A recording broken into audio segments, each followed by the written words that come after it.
jadi sekitar 10 kilometer dari sini.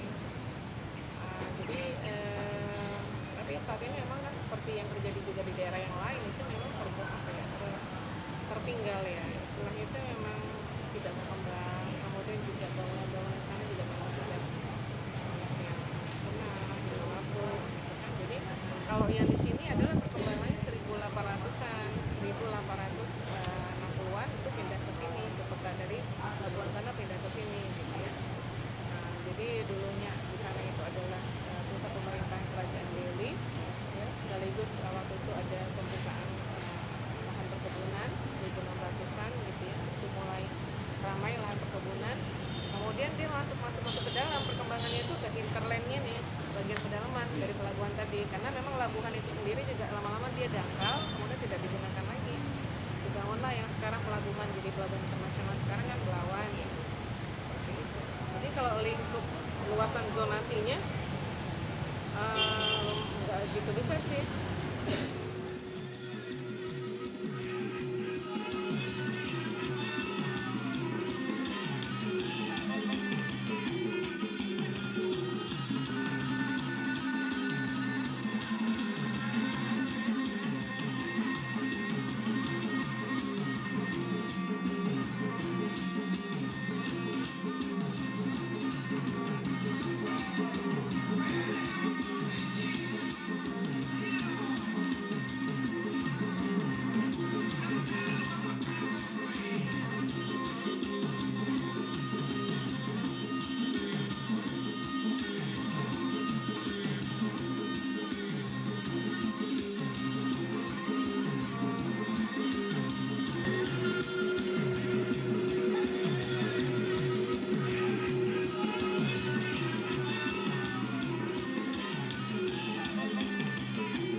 Oke, kita berada di daerah Kesawan, di simpang Jalan Hindu.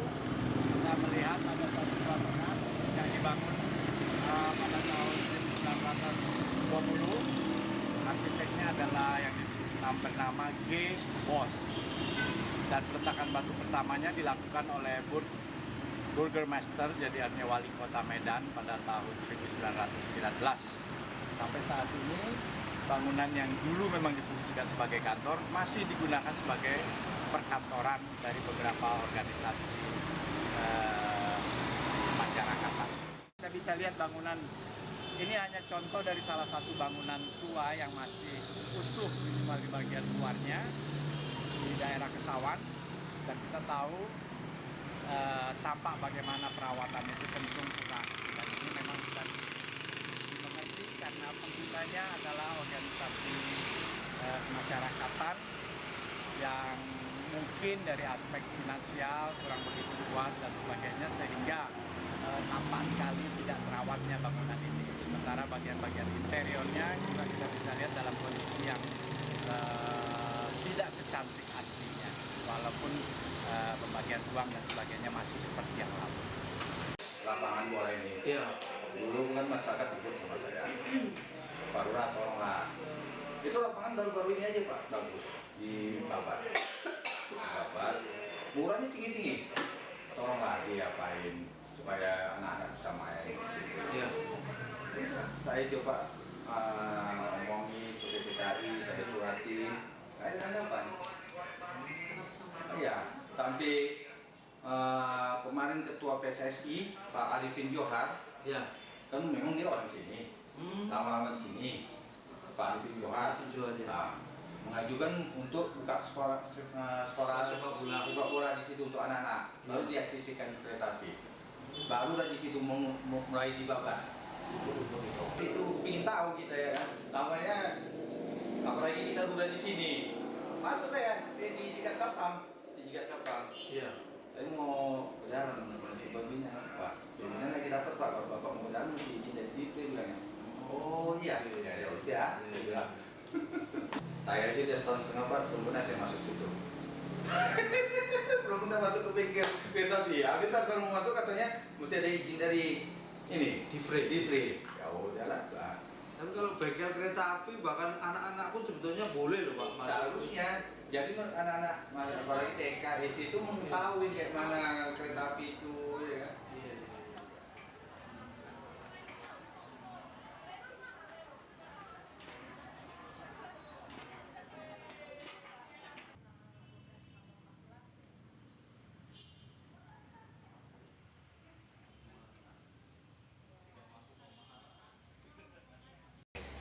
Ini adalah surat warisan daripada Comafi.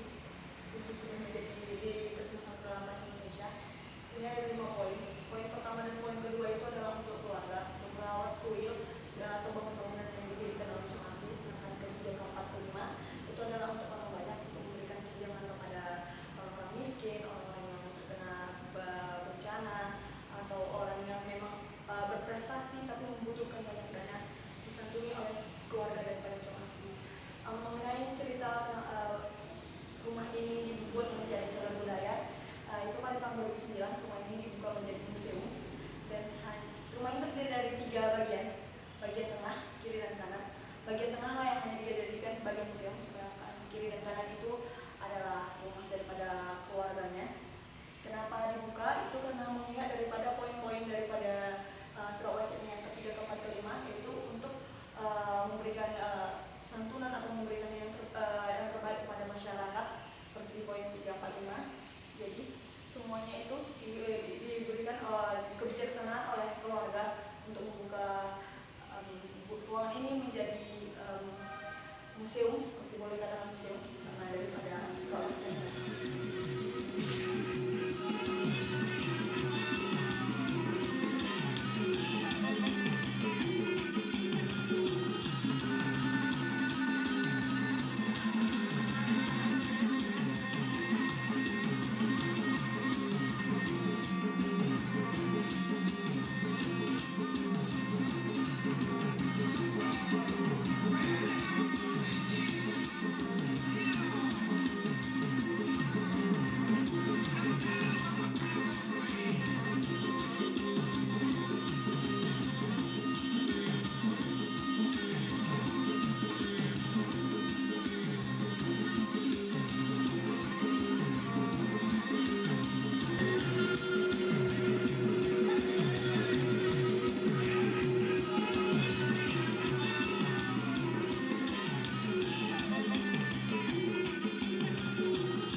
Hal yang tentunya juga kita harapkan bagaimana pemerintah harusnya berperan lebih tegas lagi di dalam mengupayakan pembagian tata ruang.